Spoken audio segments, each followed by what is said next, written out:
In this video, we're going to talk about accessibility. So, accessibility typically refers to the design of products, devices, services, or environments for people with disabilities. So that list of stuff is really, really broad. So accessibility can apply to pretty much anything. Now, in this course, we're looking at it from the point of view of the web and people being able to access devices and services. But as we look more broadly, we can think about accessibility in terms of an individual who has a disability. How do they navigate the world? How do they navigate the daily tasks that need to be completed? How do they navigate education?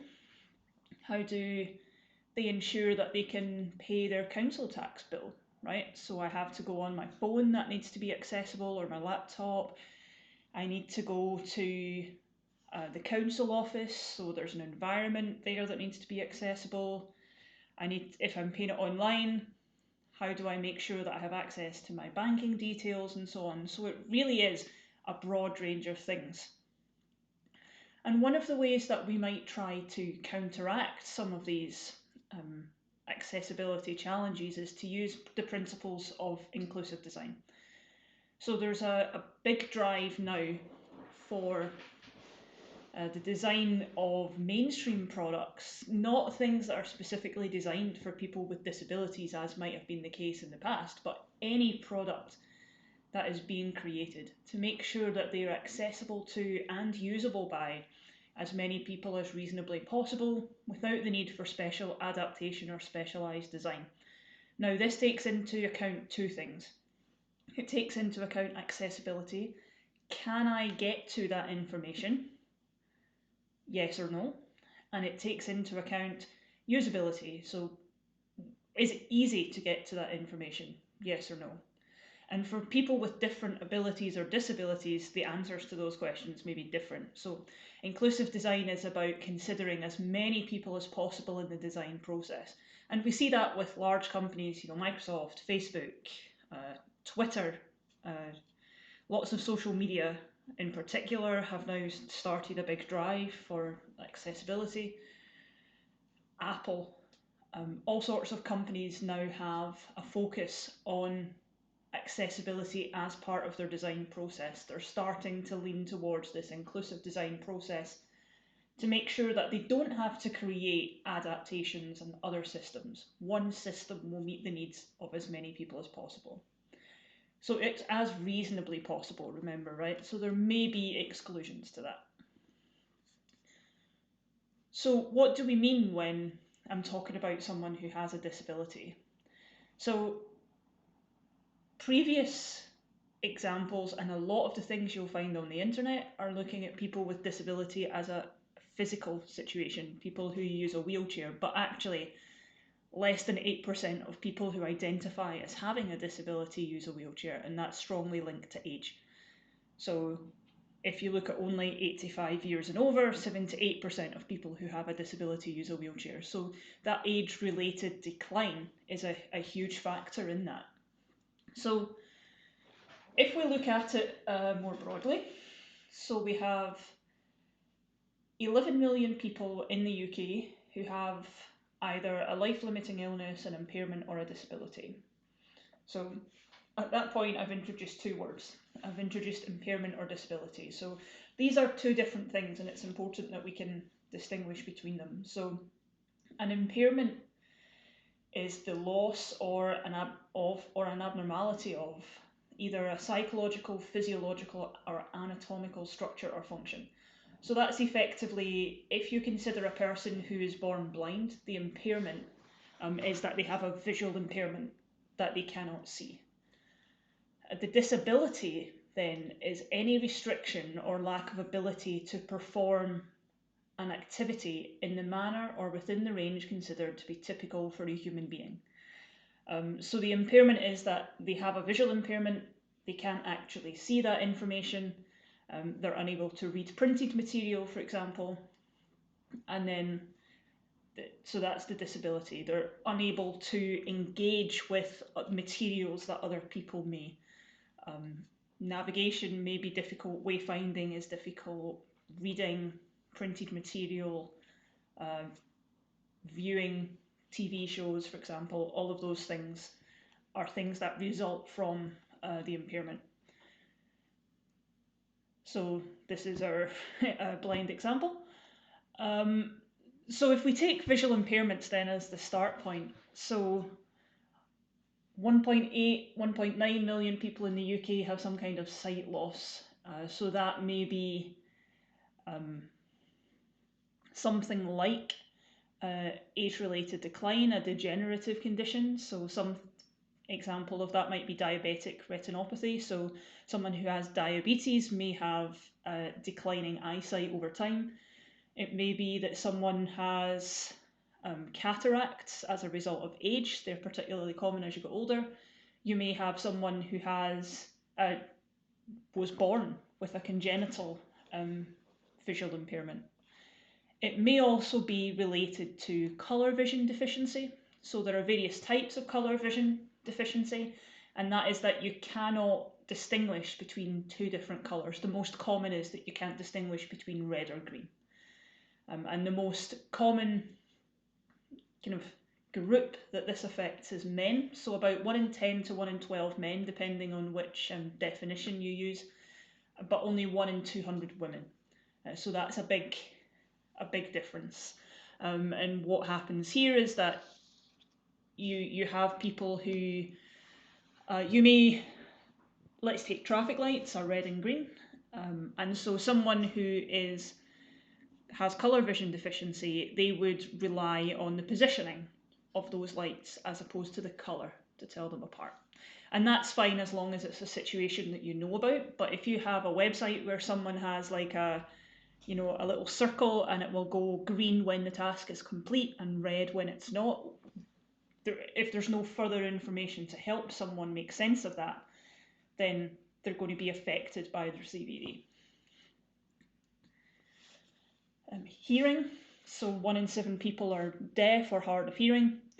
About 2 million people have hearing aids, but not all of those people use them regularly. About 1.4 million use them regularly.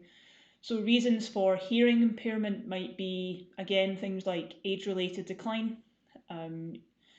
Hearing impairments can be caused by anatomical situations. They may be degenerative. So there's this condition called otosclerosis where the bones in the ear that should vibrate to pass sound along can fuse together, and so over time someone's hearing will decline. You might have someone who's had measles or chronic ear infections as a child, and that's resulted in damage to the ear, which means that there's a hearing impairment as a result. So someone who has a congenital hearing impairment might have difficulties in learning language. They might have difficulties, learning those different sounds, because we play with sounds when we learn language, ba, ba, da, da. And to join those together is difficult if you can't hear them. Someone who has a hearing impairment later in life may experience things like social isolation, for example, because it's difficult to communicate in environments. And some people have difficulty in different types of environments. So sometimes noisier environments are more difficult for people to hear than in quiet environments, which kind of sounds obvious, but is not always the case. There are occasional hearing impairments where actually a loud environment makes it easier. So there's a wide variety there as well. Physical impairments can affect either fine or gross motor control. So with a physical impairment, someone may not necessarily require a wheelchair, but they might have difficulty in using a mouse, for example. They might be able to get the mouse to the general area that you want, but that fine clicking on the button is difficult. Or you may have someone who has kind of impairments of the gross motor movements, but their finger function is still very good. So they could perhaps type quite accurately, but they couldn't move something within space and put it on the table next to them. So there's a broad range of physical impairments. Cognitive impairments includes things like aging. So dementia, for example, affects older adults. So about 20% of people over 80 and 5% of people over 65 will have some kind of age-related cognitive decline related to dementia. You may experience age-related decline in general that is not related to dementia, and that's just about kind of, memory decreases, the ability, executive function decreases, so the ability to take in information and make decisions on it will change. But for some people, this is a congenital situation, so people are born with, for example, a learning disability, and that could be a whole spectrum of things. It may be dyslexia, so someone has difficulty processing language, maybe dyscalculia, so you have process difficulties with numbers, or it may be more severe that you need support for everyday tasks and support to live independently. So all of these situations that I've given up until now are things that will have happened broadly because someone has an impairment. But there are situational impairments as well. So this is a situation where you might experience those impairments that I've talked about. You can't hear. You have a visual impairment for some reason that's related to your environment. So multitasking puts a huge cognitive load on an individual, so you may find it difficult to make decisions or difficult to process lots of information if you're trying to do lots of things at once, or if you're busy doing something on a website and someone comes along and interrupts you, you may forget where you were in that task. Sunlight makes it difficult to see things on the screen. You might be eating at your desk, so you've got a sandwich in one hand, and so you're only using the one hand to type, for example. If you've got no headphones on the bus, you can't play, well, apparently some people do, but you maybe don't want to play your music or your videos out loud, so you have to rely on things like captions. Or if the content isn't in your native language, sometimes you have that additional process where you have to translate it or where you have to think a bit more about what's being said, and that's an extra cognitive load. So if we take an example here of what a situational impairment could look like in terms of a spectrum. So this is an image from the Microsoft Inclusive Design Toolkit, which is a process that Microsoft used to ensure that they have an inclusive design process, as we talked about. But let's imagine you're trying to use your phone. Now, you may have a permanent impairment if you have only one arm, so you can only use your phone with one hand. And there are lots of different tools built into mobile phones these days that can help you adjust the screen positioning of items so that you can reach them, for example. But imagine I injured my arm. If I had, cut my hand, or I've injured my shoulder and I still can only use one hand, then that's a temporary situation. I have this impairment, but it won't last forever. Or it may be a very temporary situational thing where I'm a new parent, I'm holding the baby, so now I've only got one hand. So all of these things where I'm having to use a one-armed or one-handed interaction can be situational, temporary, or permanent. So what's the legal basis for all of this stuff? So there is a legal basis for ensuring that people can have access to all of these goods, products, services, and environments. So the Equality Act 2010, that's the single largest piece of anti-discrimination legislation that the UK's ever had. And it brings together multiple pieces of primary and secondary legislation that already exists. So the Disability Discrimination Act, the Sexual Discrimination Act, for example, are all combined together under the banner now of the Equality Act. So the Equality Act requires equal treatment to access employment as well as private and public services regardless of the protected characteristics. So the protected characteristics are age, disability, gender, reassignment, marriage, civil partnership, race, religion or belief, sex and sexual orientation. So the Act makes it illegal to discriminate anyone on the basis of these characteristics. And where someone has a disability, under the Equality Act, employers and service providers have a duty to make reasonable adjustments. So the Equality Act has a definition for disability, and that is that you have a physical or mental impairment which has a substantial and long-term adverse effect on your ability to carry out normal day-to-day activities. So the two key words there are substantial and long-term. So if you have a minor impairment, you have a minor hearing impairment, for example, but you can still access locations, services, websites, etc. without any additional requirements, then that is not considered a disability in terms of the Equality Act. It has to be substantial, thus that you would require an adjustment or additional requirement to access something, and it has to be having a long-term effect. So it would have a considerable impact on your ability to carry out those day-to-day activities. So what are reasonable adjustments? Well, that reasonable thing is the basis of legal argument.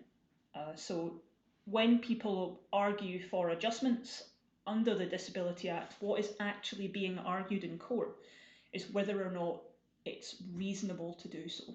So whether something is reasonable depends on a whole bunch of things. Things like the nature of the disability itself. Is it reasonable for a company, depending on the size of the organisation and how much money and resources they have and the cost of making those changes? Is it reasonable to make it for one individual who has a very specific disability? Or is this addressing a whole range? I have many users who have hearing impairments and therefore I should provide sign language interpretation. That might be reasonable. It also takes into account whether any attempts at those changes have been made. It looks at how changeable the disability is and how predictable that is. So if someone is going to need different requirements every day, then you weigh the reasonability of that against the cost and the impact on the organisation. So let me give you some examples of what reasonable adjustments might be. It might be to change the physical features of a building. So you might be asked to add a ramp, add automatic doors, etc.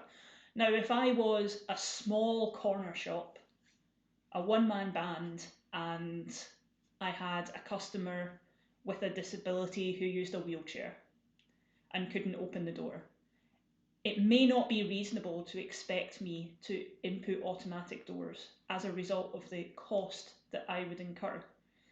But I could make another adjustment, so I could have a bell that someone could press to access. This isn't ideal, it's not the best situation, but it may be reasonable for my situation. There's also a lot of things around buildings in terms of building legislations, what's allowed. Sometimes you're not allowed to put a ramp because it would damage a protected building and so on. So there are lots of considerations around physical things. Additional aids or services tend to be slightly easier to implement. That may be things like there's an induction loop for hearing aids, providing BSL, British Sign Language interpreters, offering a home meeting to someone, so a medical professional may come to your house rather than expect you to travel if that's difficult for you. And within education, we do things like providing lecture notes ahead of time for people who may need them for note-taking. Someone has a physical disability that makes it difficult to take notes, we may make sure they have notes ahead. If someone has processing challenges, if someone has dyslexia, we may make sure they have the notes so that the processing is reduced there. Someone might be allowed additional time in an exam. Typically this is for dyslexia, but it may also be for things like if someone would be uncomfortable sitting for an extended period of time, they get some extra time so that they can get up and move around or something like that. And we may provide alternative formats for documents. So we may provide large print, we may provide Braille formats, we may provide audio formats for some people as well. So there's an example here about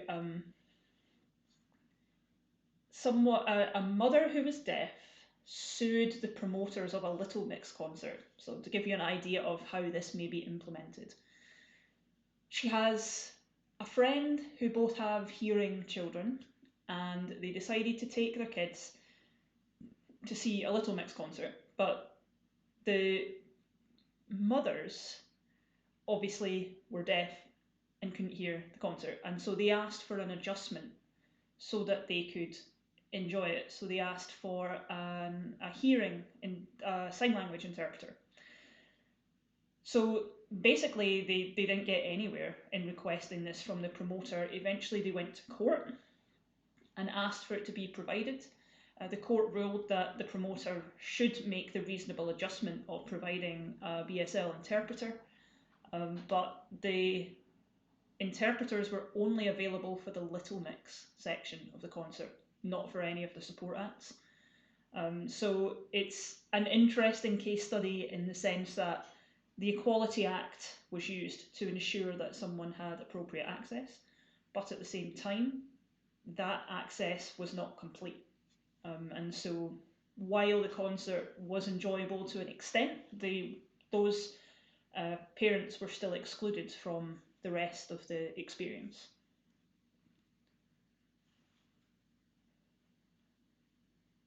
Okay, so in this course, what we're going to focus on in terms of taking that huge scope of accessibility that we have and narrowing it down a bit so that we can do something meaningful with it, we are going to look at web accessibility. So there are lots of different reasons for us to use the internet, to use the web. So when we create things for online materials, online task completion, we need to really think about what we're creating and how that will appear to lots of different users. How will they perceive that information that we've put up there? And we access that in many different ways across multiple devices. So we might access things like on a smartwatch, on a phone, on a screen, so we've got varied screen sizes.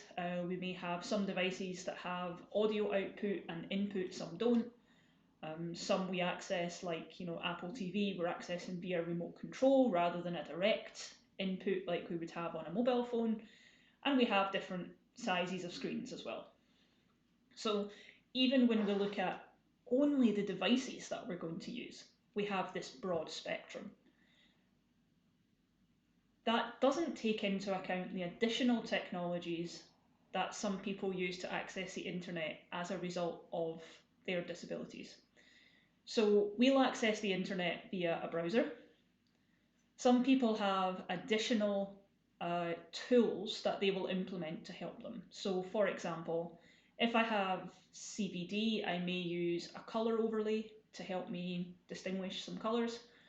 I may use a specified style sheet if I have dyslexia so that I can change fonts and so on. I may have a screen reader, so if I'm blind, I will read out all of that information because I can't perceive it visually. So there's a whole bunch of different things that people will use, and the aim of creating accessible websites is to reduce that requirement for additional assistive technology.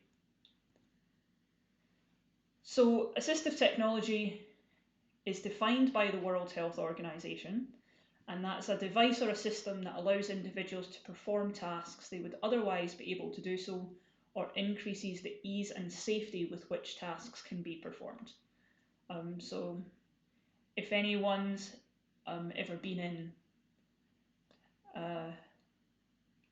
like a, no, the word is gone. It'll come back. But if anyone's ever seen screen readers being used, obviously that's the audio output. Magnifiers. Some people have like a physical magnifier sheet that they can put over a screen. So there are inbuilt ones that follow the mouse. You might have braille output. or input in fact, and joysticks as a way to maneuver things rather than use the mouse.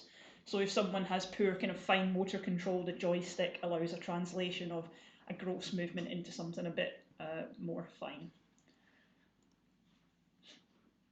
So if all of these things exist, why do we want to bother to make the website accessible? So Tim Berners-Lee, web creator, he's a very strong advocate of accessible web tools and services because he says that the power in the web is in its universality. So everyone, regardless of disability, will require the internet to do something. It's an essential aspect of people's lives. And I think there's 4 main reasons as to why people may want to make a website accessible. And these are the kinds of arguments that are used within industry to motivate for funds to be put towards inclusive design practices and accessible services. So there's the social aspect. We have a digital divide. Some people don't have access to, for example, fast internet speeds, and so there's a bandwidth throttling there. Some people don't have access to devices. It's a socio-economic reason that people can't afford the most up-to-date devices. People might be using old laptops that are 10, 15 years old that have been passed down through the family. We have people who are using them in a variety of situations. So this is taken into account all these situational impairments we have. People are using a variety of devices. People are getting older, so there's all of the medical aspects of an ageing population that are reflected in people's ability to process information and access it and act upon it. And this concept of extraordinary users is one that was kind of coined by Alan Newell, who was a professor here at Dundee. And he said that, well, if we design for the extremes, if we design for people with disabilities, then the things that we learn from that process will be useful for everybody. So that's social. Technical, if we make things accessible, we can reduce site development time because we don't have to go back and add these as additional layers. Any information that we need to create that accessible interface is, all being dealt with at once without repeated calls to databases or APIs. Structure is improved, and that can only help with kind of site load times and so on. And if we technically design using a mobile first process, where we look at what does it look like on a mobile phone, now what does it look like on a tablet, now what does it look like on a desktop. This forces us to make sure that we are presenting only crucial information, only the required information, and it means that we can scale down. Well, actually, rather than scale down, we're scaling up. So people who are using mobiles get an equitable experience as people using a desktop device, which is not always the case when you have like this ungraceful degradation of a desktop device into mobile. There are financial reasons. So a website that is well tagged, semantically correct, and has all of the relevant structure required for accessibility purposes will also have good search engine optimization because things are, tagged and labeled properly. You'll also have reduced maintenance costs because you're not having to come behind and add information. So what seems like a large outlay at the beginning is not actually going to be the case. And then you have legal and policy issues. So your company may have a policy. Microsoft has a policy of inclusive design first. You may have design guidelines. Every company that designs, multiple services will have those. You have like Material.io for Google. You have Apple has their own design guidelines. Android has them. And these will be the principle that you must follow these guidelines in order to create a suite of products that look and behave the same. And if there's accessibility built into these guidelines, then that becomes part of the company policy. The Equality Act, we've discussed, so making sure that there's a legal basis there to force companies to make reasonable adjustments if required. And you have Section 508, which is broadly the equivalent in the United States of America for the Equality Act. It has a slightly different angle, but the same principles of web accessibility would apply between the Equality Act and Section 508 broadly.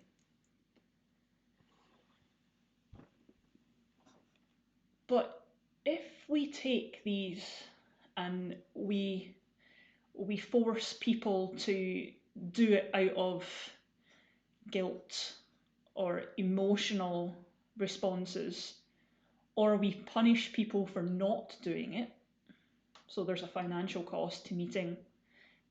If you have people come to you and say, you must do this because of the Equality Act, you're being punished with legal fees and all sorts of stuff.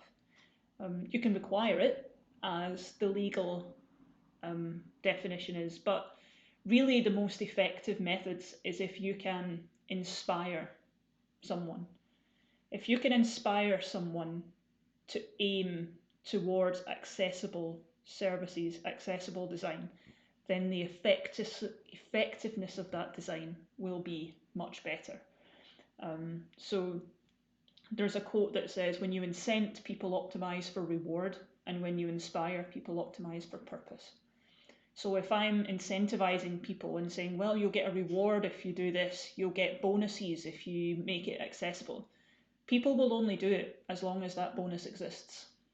But if you inspire someone to change lives, and you have someone who inspires others to change lives because they see the potential that that accessible design can have, not only for people with disabilities, but people who experience that content across a range of settings, then people are going to optimize it for that purpose, and it'll be a much more prevalent belief than will be held when it's driven by reward. To give you a sense of what these may look like in terms of broad user stories, I would always encourage people to include some accessibility related user stories within your software engineering process. If you're using personas, for example, ensure you have people with disabilities or diverse access needs included in those. But some examples for physical users with physical disabilities, as a keyboard-only user, I want to be able to use the entire application. As a keyboard-only user, I want to navigate a product list with the tab key so that I can find the right option. In order to click links as a limited mobility user, I want to click areas to be large enough and adequately spaced. So all of these things can be included within design guidelines, within user models, and within interface components. There is the equivalent for visuals. So as a colorblind user, I want to be able to see links and page content. So if your color of your links doesn't have sufficient contrast with the rest of your text, how can I find it? Apple's Pages, the only distinguisher for a link is an underline, whereas in Word it makes it blue and underlines it. So you get a sense there. What would the challenge be if I can't perceive that color change? If that color change isn't there like it is in Pages, how do I know if it's just underlinked or if it's a link? As a low vision user, I want to zoom the page so that I can read the content, and in order to use the site as a blind user, I want to use a screen reader to navigate. This is onto cognitive ones now. As a user with vestibular disorder, I want to be able to disable parallax scrolling. So parallax scrolling, if you've not encountered it, is that thing where the background images move by slower than the foreground images, and it creates this kind of illusion of depth within a 2D screen. That can be very difficult for someone who has vestibular disorder, which is issues with the processing of sensory information from the inner ear and the brain that controls balance and eye movements. As a user with dyscalculia, I want distinct number fields for each block of digits and a credit card number so that you could purchase. So dyscalculia makes a condition that makes it difficult to make sense of numbers and maths concepts. So if you split the card number up into 4 digits, that's much easier to process. And as a user with dyslexia, in order to not become confused on pages with long text passages, I want control over text size, space, or alignment. And there's a whole bunch of guidance on appropriate fonts and so on for dyslexia. So including all of these things in your software engineering process, particularly if you're a small company that kind of does the engineering and design all in one, and it's not a very clear distinction, that keeps things in people's minds. What I also recommend is you think about this from a selfish or situational point of view, because these are the situational impairments where you have an inability to use certain modalities due to the social constraint, typically. But it is, if you can design for someone who has a visual impairment, or you can design for someone who has a hearing impairment, these selfish or situational user stories also become applicable and they become solved. So as a user in bed with a sleeping boyfriend, I want to watch a video in silence so that I can get caught up with, you know, whatever TV show is. So my solution here is captions, right? As a user on a crowded train, I want to navigate a website on my laptop without using my mouse, so I want to be a keyboard-only user. As a user in a remote area with limited bandwidth, I want to load pages without images. So that's very much a social situational issue. So I want to give you a few case studies to let you see how poor design or a change in design in some cases leads to inequality and inaccessibility. So the Sydney Olympics were sued as part of the Human Rights and Equal Opportunities Commission by a blind user. Now, the Sydney 2000 website didn't have any alt text on images. The schedule on the website meant that it was unable to identify different sports. So it would just say there's an event at this time. It wouldn't say what event it was. And the user had a refreshable braille system. So the information that would typically be presented to us, the assistive technologies, you may have some blind users who use a screen reader. In this case, it was being presented on a refreshable braille system. But the key thing here was that the results table would refresh, but the person was unable to navigate that because it wouldn't announce. Normally, when the results table would change, it would like flash and say, gold medal for Great Britain, and they are now first in the Olympics table. And that wasn't being announced to the braille display. The table wasn't well structured at all. So at the time, this was taken to court under the Disability Discrimination Act, which of course has now been consumed into the Equality Act. And the premise was that a non-sighted user was being excluded from public information. So that user was awarded 20,000 Australian dollars, which at the time was about £12,000. And that was one individual who was affected by that who sued. There are likely to have been others. American Express changed the format of their bank statements in 2008 from HTML to PDF, but the PDFs themselves were not accessible. There's a whole process that you need to go through to ensure that a PDF is accessible after it's created.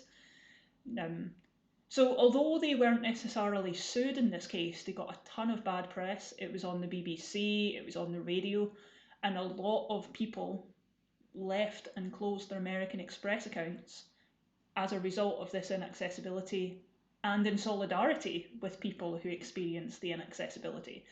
So that clearly cost them a lot of money, even though they weren't expressly sued. So this idea that, if you are being seen to not be doing things properly, then you get bad press, bad PR, and it costs you money. So if they had tested that properly, tested their PDFs properly, had people involved in the design process who had visual impairments, they wouldn't have been in that situation. So there's lots of these examples of how things don't work. How do you actually make it work?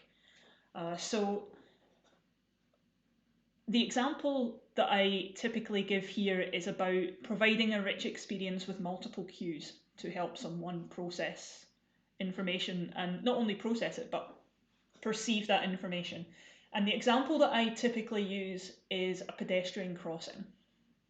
And that's because there's usually lots of different modalities included in that to help someone with different processing information. So if we take, for example, the red man and the green man, they aren't relying solely on colour.